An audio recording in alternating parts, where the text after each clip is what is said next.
Hello.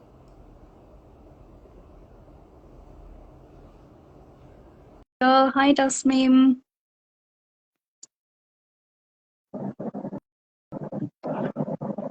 Now, Hello. I can see you okay, now. thank God. Yeah, finally getting connected. Okay, welcome. Thank you Thank for you so joining me much. today. So much. How are you doing? I'm good. I'm doing great after I took a break for like 2 weeks and I came back to Singapore. Oh, Yeah, I feel. you're in India. Okay. Yeah, I was in India. Yesterday, I came back to Singapore. Yeah. That's great. Okay, let's start. Okay, I would like to give you a brief introduction about yourself, your background, and what you are doing currently. Yeah. So, I am addressed as Sandra, and I am doing currently PhD in medicine from National University of Singapore. And previously, I completed my bachelor's degree wise. So it was a BTech in biotechnology. And later, I joined IIT Guwahati for a PhD. And since the circumstances were not very favorable to my side, I had to drop it. And then I did a project in IIT Roorkee. Mm-hmm. And eventually, I moved to NUS for PhD. So now you're in your second year, right? I completed my first year, so yeah, technically I'm in my second year. Yeah. Okay, that is amazing. Okay, so I would also love to know about the culture there in your place and food, festival, overall behavior before we get into some technical details. I'd love to know about this. About Singapore, right? Yes, right. Yeah. So Singapore is a very busy place. To be put the whole story in short, that the city is very busy. People around you and you yourself, everything is busy. It's very fast paced world. Mm-hmm. Unlike my mother my mother state, which is Kerala, south in southwest of India, which is very slow, and we have lazy mornings there.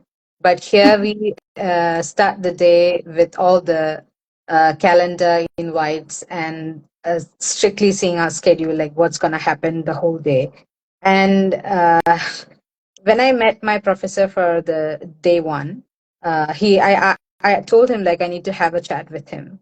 So he said me like, okay, let me check my calendar. So I was like, to have a 5 minutes conversation with a PhD student, why? And he has only like three PhD students back that time. So Okay. I was like, why would he need to check a calendar? Like I never saw this culture anywhere else. Uh, Yes, right. so but now when I check my calendar, I have to feed everything to my calendar, otherwise I lose track. So yeah, Okay. that's how fast Singapore works. Yeah, it was initially a bit of cultural shock to me that the culture is very different, and the food, the people, everything is very different from what we find in India and what we find in at least that part of Asia. So Right.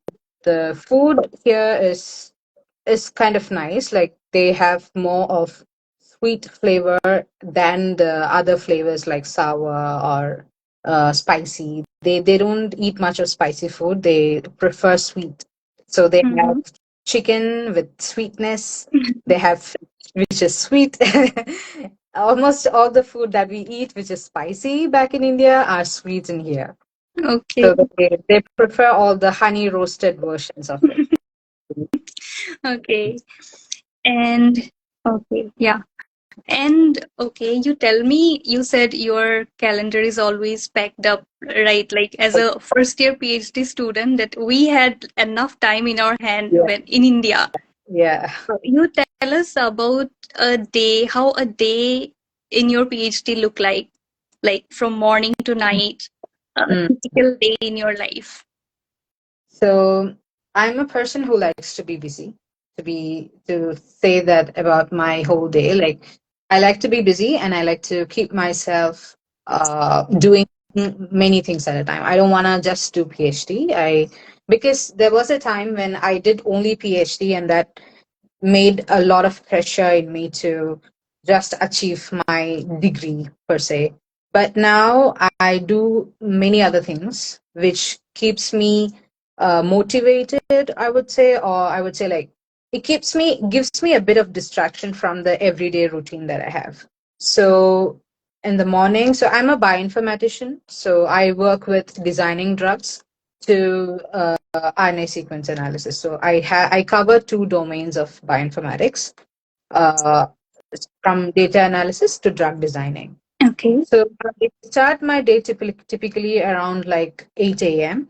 So I wake up around 7 and then have a bit of hustle to start my day, my work day.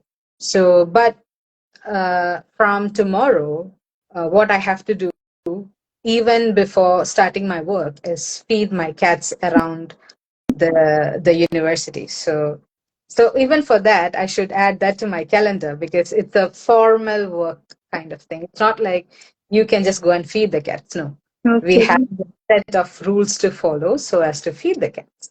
So there's a time kept specifically for it, like from 7:30 a.m. to 8:30 a.m.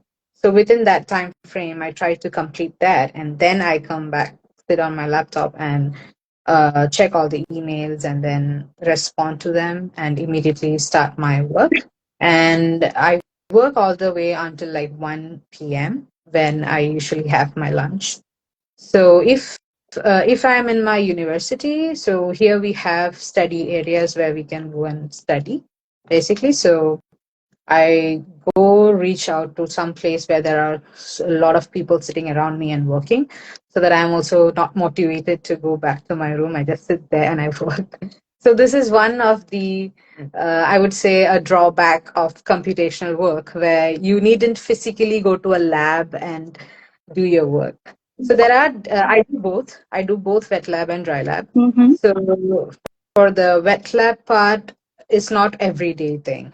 It's only like I'm yet to start the cell culture work. So all the way until now, I was doing the enzymatic assays.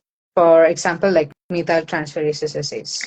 So while I was doing those assays, it usually needs only like 4 or 5 hours of my day, and that needn't take the whole day. Like if you're doing cell culture, you need to keep seeding your cells, right? But this kind of enzymatic assays doesn't need to do that. Yeah, so then it goes all the way until lunchtime, and then I have lunch, and then I get back to work. And then I follow the religious way of living. So I go to church most of the days. So around 6 p.m., I shut down my laptop and I head to the church and I attend the mass, and then I come back.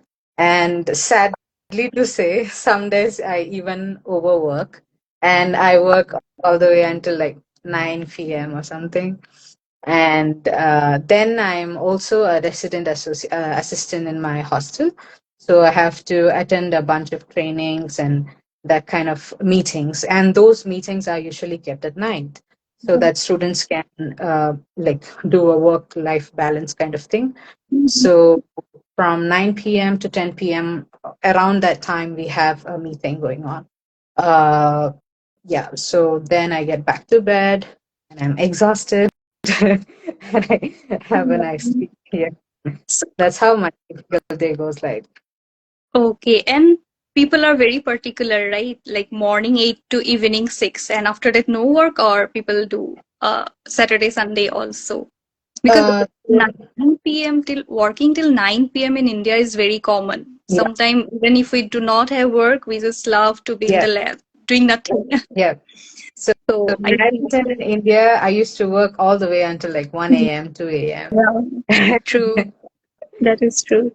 Yeah, but here people are kind of very. So my professor is from Italy, so Okay. he's kind of particular that people needn't overwork, but Mhm.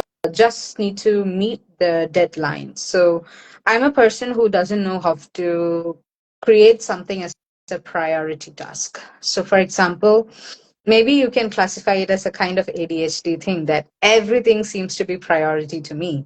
So what I do to make sure that my priority is the same priority what my professor see, I go to him and I ask him, see, I have like 10 tasks, so which is my priority? So he would be like, okay, Sandra, you can focus on this, this is your priority. So that helps me a lot. That actually solves a lot of my priority deciding tension.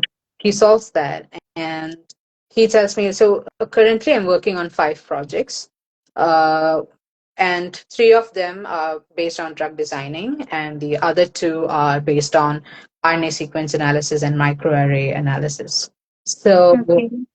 he decides the priority, and that solves my life basically. So yeah, I go ahead and I ask him, so first, so if the major advantage of having a priority is that you needn't overwork. You can finish your work every day by 6 p.m. or 7 p.m. You needn't, if you do not know the priority, what happens is you keep doing 10 things at a time.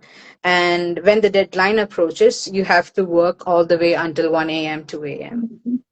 Correct. Yes. Instead, if you go ahead and openly have a conversation, asking what is the priority, like what do you think I should do with more importance, like which deadline falls first, that works like magic. Right, right, right.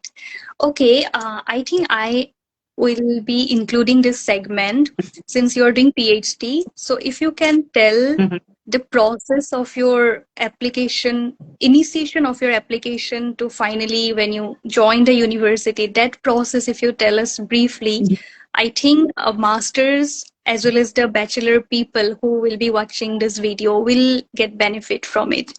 Yeah. So I did not just apply to NUS. I had applied to almost like 15 to 20 universities. And so the first offer that came to me was from a university in Poland, the University of Sao Paulo. And then came NUS, and then another university, LTU from Sweden. So these were the 3 that I tracked. So the application was like, first I contact the professor Okay. whom I'm interested in. And to find out which professor had a vacancy, I used the website Euraxis. Okay. So from Euraxis, I get down the email IDs, and along with my cover letter and my CV, I apply to them via a normal short email. And Mhm. so in the email, I explained all about my publications and my work experience. So while I was doing my bachelor's, I worked in 2 other firms, which is mostly dealt with bioinformatics. So one was Open Talks from Switzerland, and another one was Immunito AI from Bangalore. So I kept those references. Those people there, they gave me a very decent recommendation letter. So along with that, I applied to the professor. Mhm. Later, they contacted me saying that there is a PhD vacancy. If you would like to join my lab, you're welcome, and you may now formally apply through the website, the college website. So then I went ahead applying to the college website, and NUS was like very quick. Like I applied in the month of June, I got the offer letter in the month of August. So it was like very quick journey. Uh, while the other university, LTU in Sweden, it took a bit of time. Like I got the offer letter from NUS, and then even after 1 month, I am receiving the positive call from Sweden. Okay. So there was another examination to be written. That was Mhm. GRE. GRE was compulsory for my department. It's not for every department. So for the electrical department, robotics, and all that, there's no GRE requirement. For us, it was important. And then there was an interview, I think 2 rounds of interview. And then yeah, you get official the offer letter from along with the package and everything described very formally. Yeah. So the whole process took you how long? Six From months June, around? yeah, from June I applied, and then August I got the offer letter, and I came here in the month of January, so January 2024. In between, there was a 6 months gap where there's basically nothing to be done from the university side, but from us, they expect us to email all uh, the 10th grade mark sheet, 12th grade mark sheet, bachelor's mark sheet, all the required stuff, and then my prof asked me to go through some lessons for RNA-seq analysis because back then I was not knowing how to analyze RNA-seq datasets. So he made me do a course, and through that course, I learned how to do the microarray analysis and all the NGS analysis. And then when I came here in January, we started working on a couple of projects. Yeah. Okay. So you directly started your research work with just one course, or you don't have to have this for, I mean, mandatory coursework, Yeah, right? the coursework is there. So I just completed my coursework this semester.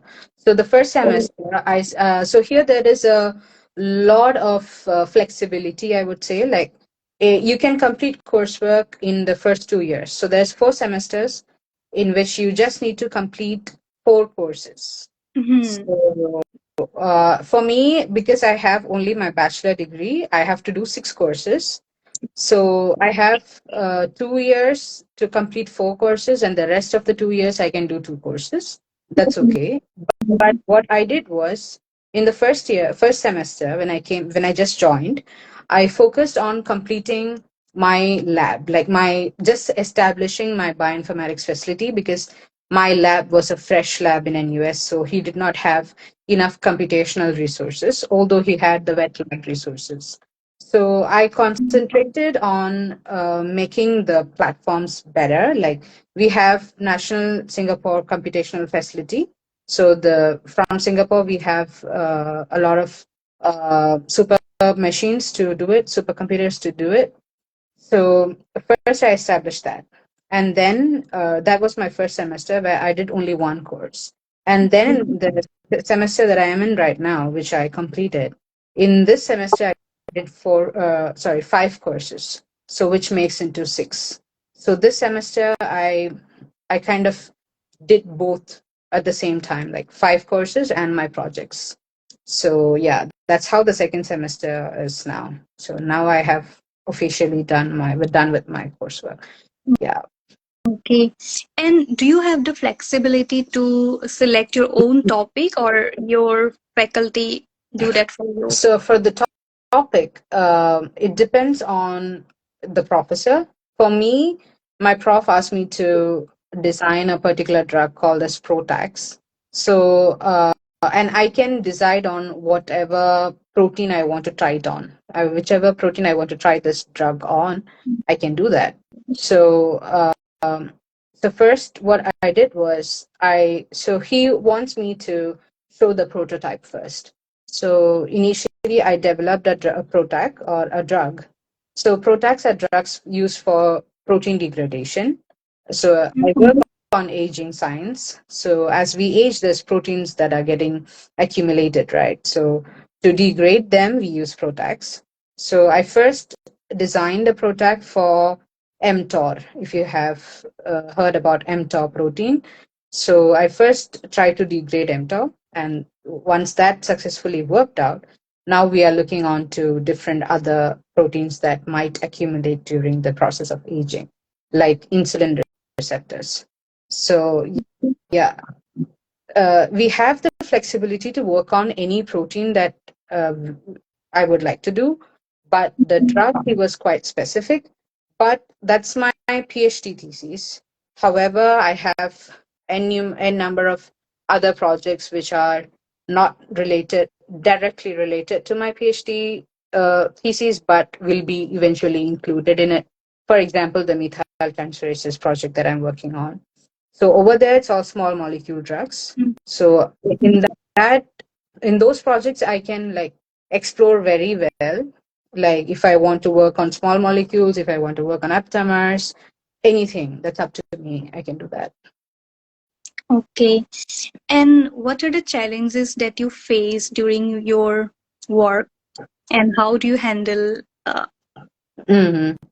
So one of the major challenge that I face is my mental health. That once got ruined with my attempt to the first PhD. So how it affects me is like I might get anxiety attacks. I might be in middle of doing a work, and this usually happens when I overwork. So whenever I tend to overwork and I reach like 9 p.m. or 10 p.m. or even 1 a.m. for that matter, then there might be an anxiety shock that comes to me and I might start crying all of a sudden or something like that. Something that I feel is not controllable from my side. So, to control this, I'm consulting a psychologist very like every 2 weeks.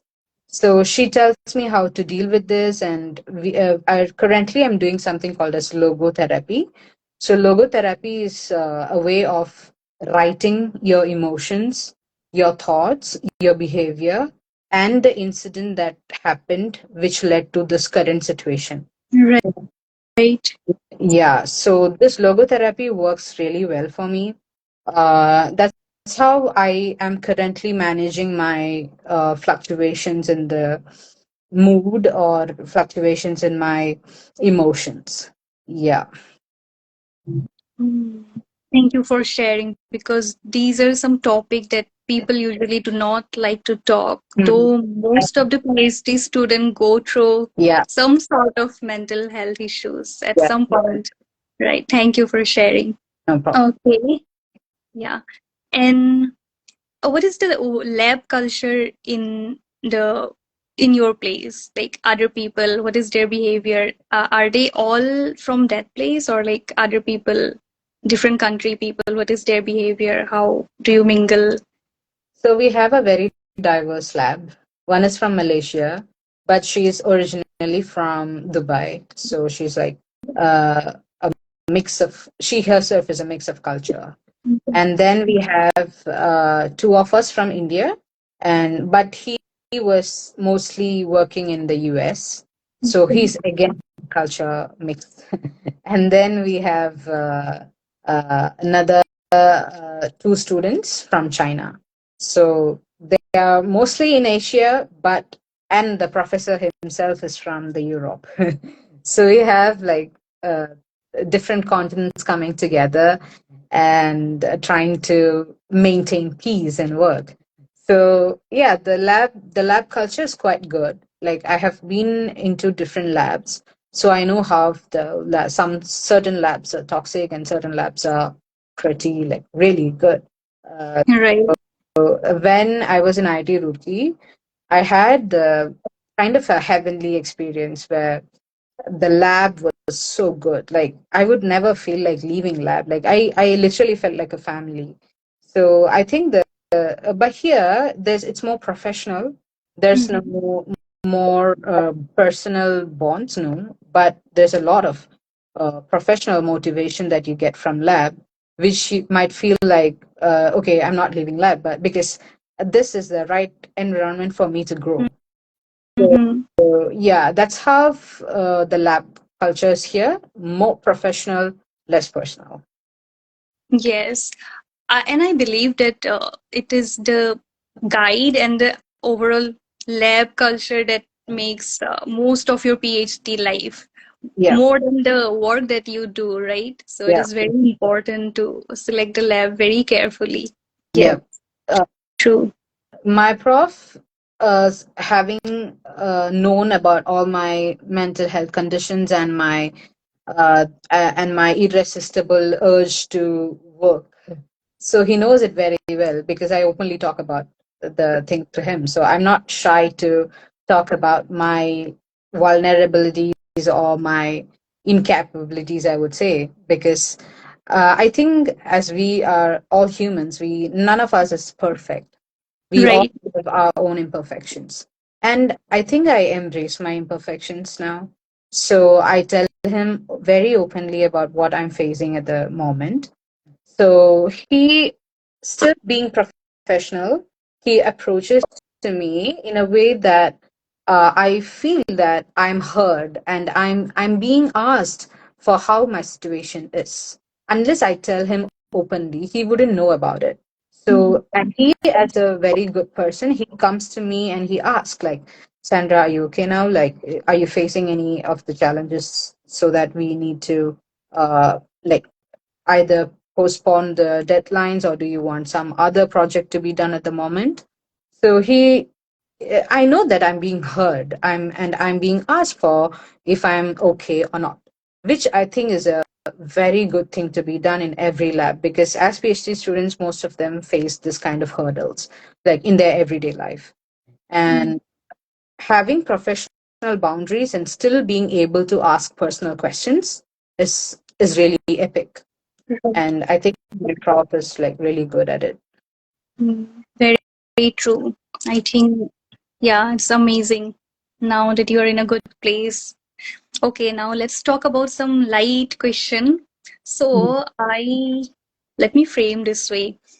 Mm, Can you tell me about, okay, let me frame this. I don't know how to put it. I asked one of my previous guests also, uh, okay, if you could ever have dinner with some scientist, dead or alive, who that would be?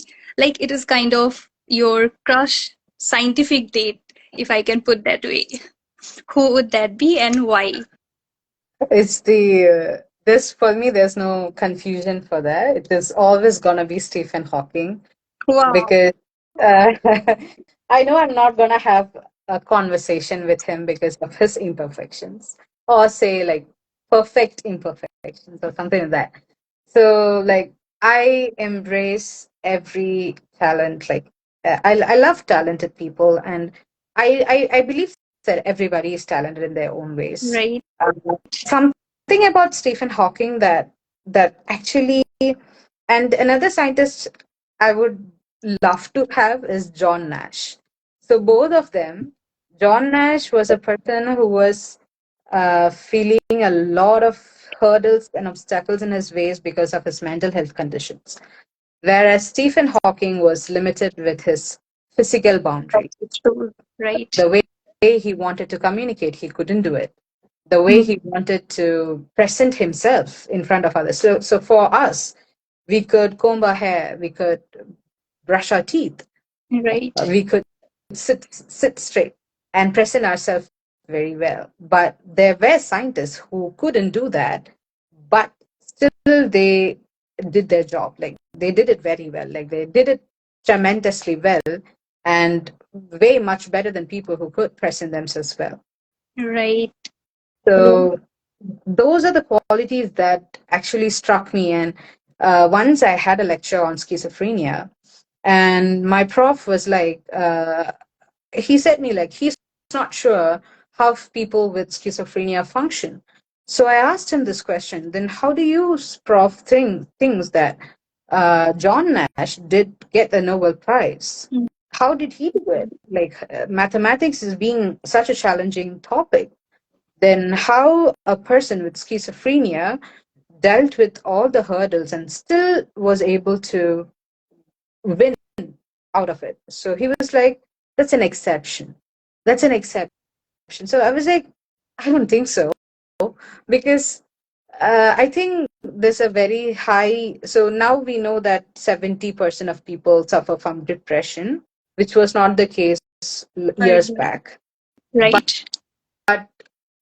10 years from now, 20 years from now, who doesn't know that schizophrenia is going to be globally a disease, like global challenge? It can be, right? Because depression was once not, now it is. When is the turn of schizophrenia? So it's not that they are being an exception, but it's how they are preparing themselves to face the challenges of everyday life. Though Right. they are like tremendous, but yeah, if ever I get a chance, then it's gonna be Yeah. them. Yeah. Stephen Hawking was my answer also for this question when I asked one of my guests. So it really amazed me. Like, without much technology and access to work, they did amazing. And now what we are doing is really very less impactful. And yeah, this that is how they dedicated their whole life. That Yep, yep. really amazed me. And yeah. Okay, as we are approaching to the end, I would love you to give one advice to the people who are planning to do PhD. What will be your advice for them? Okay. So I don't think I'm still in a stage to advise because, but still, yeah, I would say like uh, choose a lab, choose a professor whom you feel is supportive. So if you want to ensure that the person is supportive, ask for roles other than PhD. Like ask for roles like research assistant or project assistant or just a project staff, so that you get an exposure before you enroll officially for PhD. And another advice I would like to give is uh, you enroll to PhD doesn't mean that you cannot quit PhD. You can quit PhD. If you feel the environment is not good, if you feel the lab is toxic, or if you feel that your prof is not doing the right thing for you can always quit. Because I have faced a lot of challenge for quitting PhD, because getting into PhD was very easy for me, but quitting PhD was very tough. But I would like to say to anybody who's applying for PhD that give it a try, but it's not the purpose of your life. PhD is just a degree. So if you want to quit, then there might be 100 other PhD opportunities available for you. Maybe PhD is not at all what you want in your life. Maybe you want to move to academia. So, yeah, you have a life to explore a lot of options. So, do not be scared to do that. Yeah. Okay, thank you so much once again for joining me today and sharing your journey, your struggle, and also you talk about your mental health. I hope who will be watching, they will get some kind of insight about applying PhD in Singapore or the other places that you have mentioned, and also get to know about how you can approach for a lab. That is very important. Yeah. Initially it will be like it may not be a issue because when we apply PhD all our aim is to just to get in, but once you are there, the thing which people often outlook is very important. Yes, thank you so much. Thank you so much for Thank you talking so to much for me. joining. I hope we will get to meet for another episode someday. Thank you Sure. so much. Thank you so much. See you. Okay, bye, see you.